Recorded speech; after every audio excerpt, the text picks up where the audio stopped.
independence is priceless. It's just people that have never had it don't even understand. If you really believe in yourself and you work hard at it, you'll achieve it. Like content is like currency. It's the thing that makes money forever and ever. Need motivation? Watch a top 10 with Believe Nation. What's up, Believe Nation? It's Evan. My one word is believe, and this channel is designed to be a part of your daily success routine. So let's get your motivation to a 10 and get you believing in you. Grab a snack and chew on today's lessons from a man who went from hustling as a young kid selling newspapers so that he could buy sneakers and t-shirts to becoming a successful entrepreneur and co-founder of Roc-A-Fella Records. He's Damon Dash, and here's my take on his top 10 rules of success, volume 4. Also, if you want to know what Damon Dash and other successful entrepreneurs have to say about building unstoppable confidence, check out my 254 Confidence series, where every day for the next 254 days, I will send you a morning video for free to help you build your confidence. The link to join is in the description below. You know, and the one thing you have to really never do is compare yourself to other people. Absolutely. That's the one thing you can't do is judge your success to someone else's.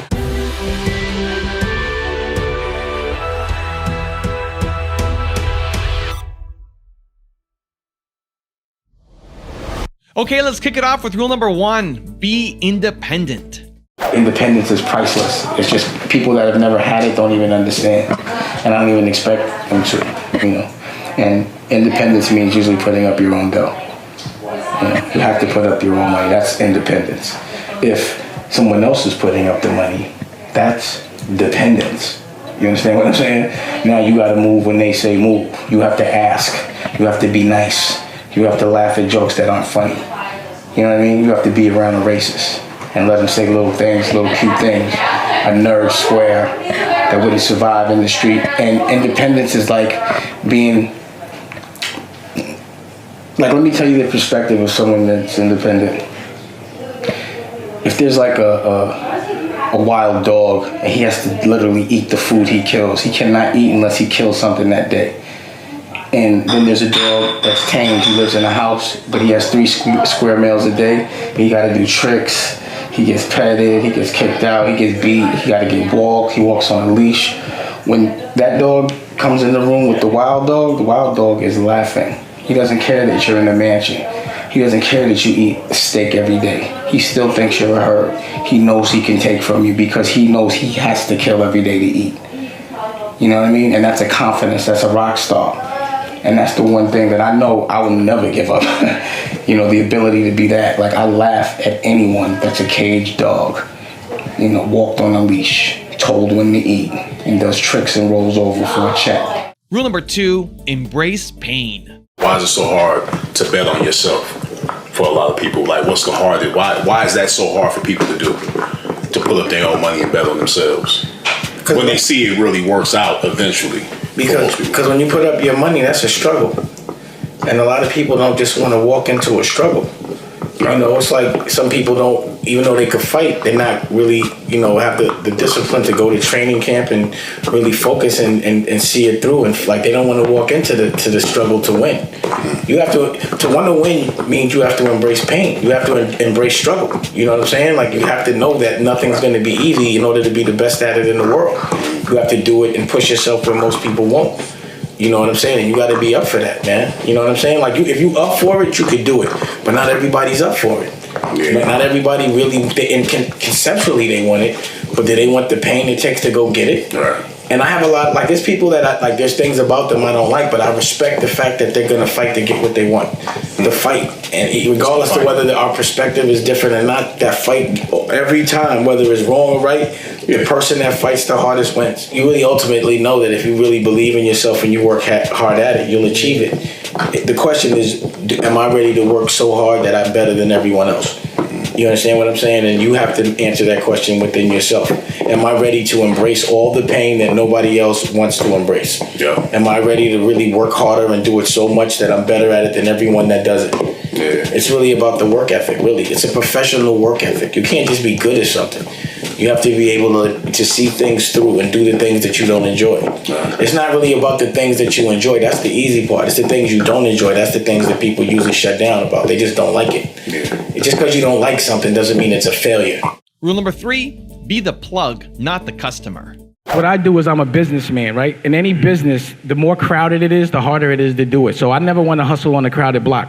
So regardless of what, I'm always looking to do something that nobody's doing. So all I was looking at was what's the next wave logically. It was just logically, I was paying attention.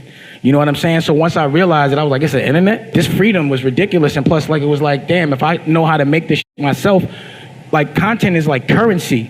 It's the thing that makes money forever and ever. It's like when somebody smokes a joint, the weed is gone. You got to grow more weed. When somebody looks at something, you could pay over and over again to see it, and you ain't got to keep making it. I just look at what people pay for and do it myself. I'm the plug. I'm never a customer. Do it yourself and leverage your own celebrity. Right. So instead of letting somebody else make it, we make it, and then we don't have to pay for the marketing. It's easy. So now that I'm a brand for doing that, I can now completely invest in myself. But there's two games. One is making good work, and one is leveraging celebrity. Right.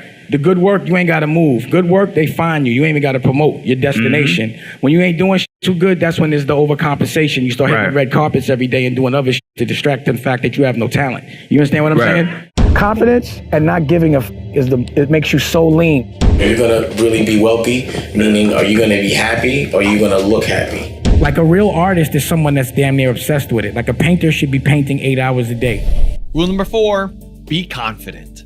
Confidence and not giving a it makes you so lean. Like the don't give a factor, that makes it where you don't care what people think. You never feel like you're being judged. You never want to be a part of a crowd, and you just you're just fearless about the way you feel about things, And then also you got swag. You just do what you want regardless of what people think, and it feels good. Rule number 5, find real wealth.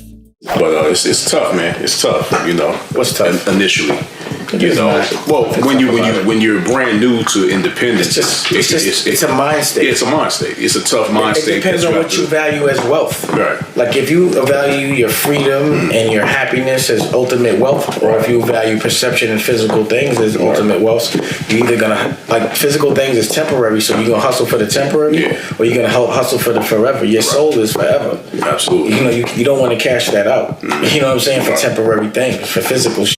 Right. You know what I mean? I think that's the ultimate test. It's like, are you gonna really be wealthy? Meaning, are you gonna be happy or are you gonna look happy?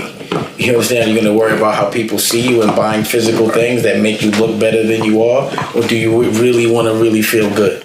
Rule number 6, be obsessed with your craft. How do you want to make money? This is what I do, right? Take yourself to 5 years. Where do you want to be in 5 years? See, the thing about it is, to shoot a movie, you need a script, right? You can't just freestyle it. You can't say, I want to say this or kind of like that. You got to be very direct. And then you put all your energy to what you want. You visualize it, and then it has to happen. I'm a filmmaker, so you want to make movies? Yeah, I want to make, I've done that, but I want to do it to where I don't have to worry about a regular job. Yeah. This is the way I would do it. So I would make as many short films as I can, just so people can start seeing that you're good. I would star in the movie if I want to be in it or in this short film. Like a real artist is someone that's damn near obsessed with it. Like a painter should be painting 8 hours a day. A band should be rehearsing 8 hours a day. If you're a businessman, you should be doing your business 8 hours a day. So if you're focused on something and you're doing it 8 hours a day, then you're doing it at a professional level, but you got to know what you focused on, and then you can take things into your own control. It doesn't happen overnight. It's not easy. Expect pain, expect anxiety, expect everything to go wrong, and just be cool. Breathe easy, and then just see it out. Because a lot of people start but don't finish when things don't happen the way. It's never going to happen the way you want it to happen, ever. And if it does, do not trust it. It's the devil. It's important to do things that are positive. Loyalty is not convenient. You can't just be loyal when it's like easy. Rule number 7, do positive things. There were so many amazing talented performers that came out of New York in the late 80s and the early 90s. Mary J, Biggie, Jay-Z, The Firm, Wu-Tang, and you were like a big part of that. Did you realize at the time how big that movement was going to be, and then what it was going to mean for the rest of the world and the rest of the music scene? Yeah, I did. You could feel it at the time? Yeah. I knew that. That's why I was the person that was documenting everything, because I knew everything I was doing in that moment was legendary. So the way I would look at it would be like, damn, could you imagine if you had Jimi Hendrix and David Bowie and John Lennon before they cracked, or Mick Jagger in like a studio or just kicking it before they got famous, and then imagine when they did. So because I was so confident in everything I was doing and all the people around me, I knew that what we were doing would probably set the stage for history. You know what I'm saying? I didn't think anybody was cooler than us, and I knew it actually, and it turned out I was right. In Harlem, I'm from Harlem. We had a crew called The Best Out, and we used to throw parties. And at the Cotton Club, we had Kick the Pre-DJ, and we used to make T-shirts, and we had our names on them, and we used to have basketball games. And a lot of people tried to do what we were doing. We were emulated. Like, I remember when we were throwing our basketball games, it would be like us, The Best Out versus Kev Chow's crew. They were called Boss, and it was crazy at the Gaucho Gym. And then the next thing I would see Puff do a basketball thing, but, you know, it ended up being tragic. But I knew that he was influenced by what we was doing. So I've always seen how my influence has been on the rest of the world from day one. And it still is like that. People still, you know, take what I do and they're influenced by it. That's why I think at this point in my life, at 46, it's important to do things that are positive. So if people are going to emulate what I'm doing, they're emulating something positive, like eating healthy, like taking care of yourself, like being good to women and taking care of your woman, being a good dad, like loving your children. Like, to me, that's ultimate wealth. Rule number 8, be loyal and respectful. Loyalty is not convenient.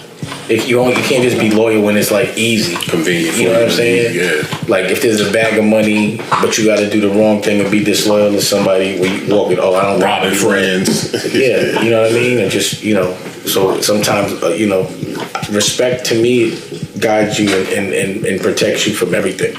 If you lead with respect on anything, the right things will happen. You understand? I've never seen respect put anyone in harm's way.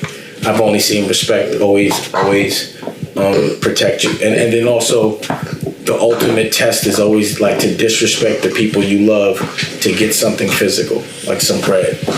You understand what I'm saying? That's the test. You know what I mean? And tests aren't meant to be easy. You know what I'm saying? Like, that's what my test would always be. It would be like, am I going to play my culture or am I going to get that dollar? You know what I'm saying? And I just couldn't do it. You know, am I going to play my family? As many times I'm sure you could have played the all culture. The time. Yeah. All the time.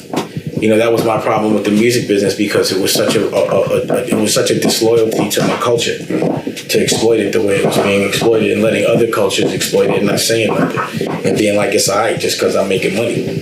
So just because I'm all right makes it, you know, because I fought through it, it still didn't make it all right to just sit there and watch them rob the rest of the culture to me. That's why I always fought for it.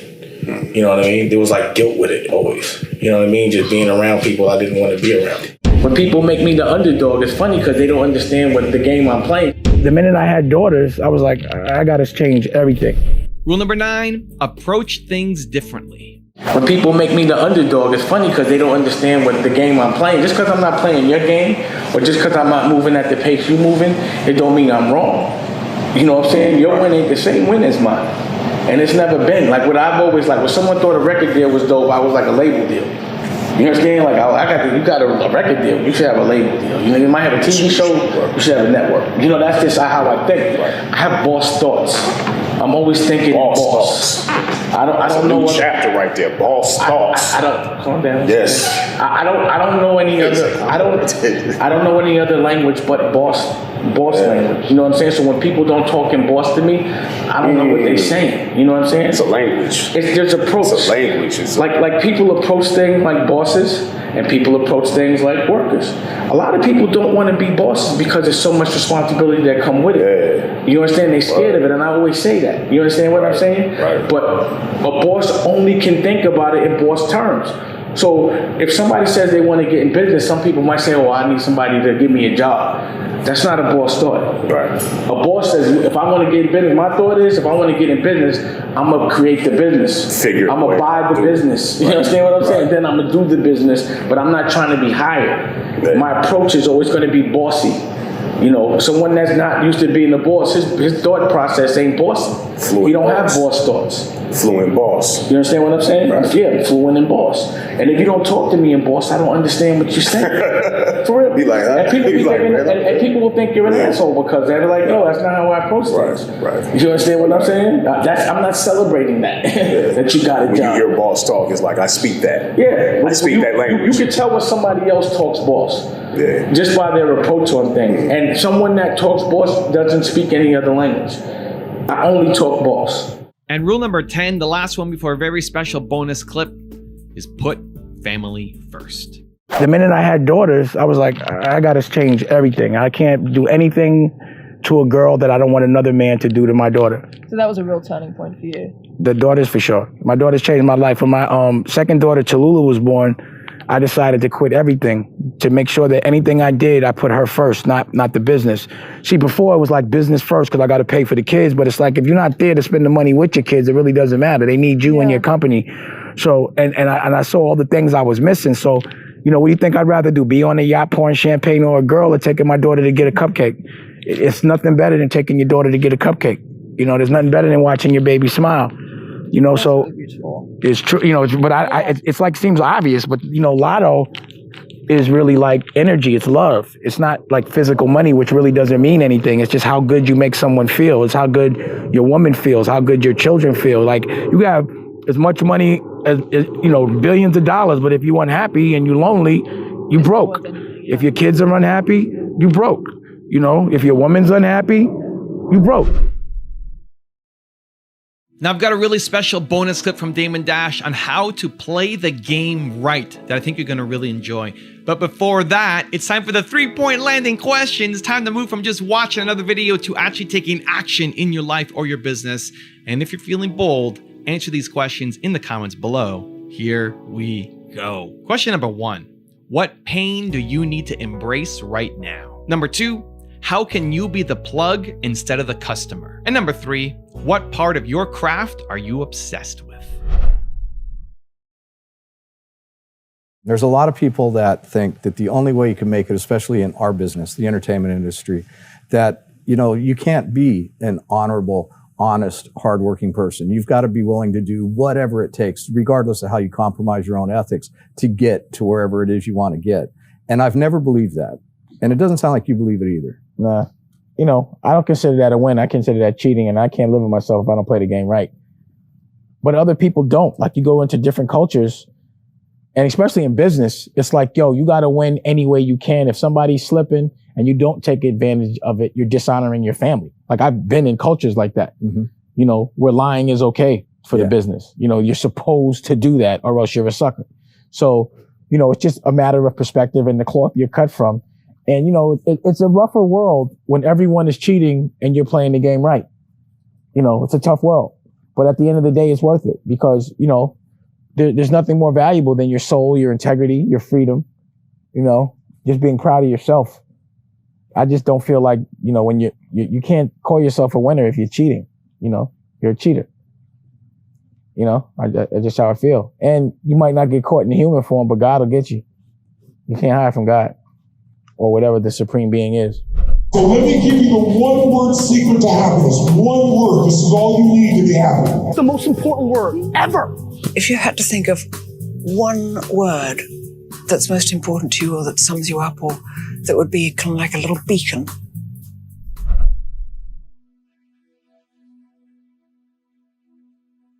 If you want another amazing video with the one and only Dame Dash, check it out right there next to me. I think you'll enjoy it. Continue to believe, and I'll see you there.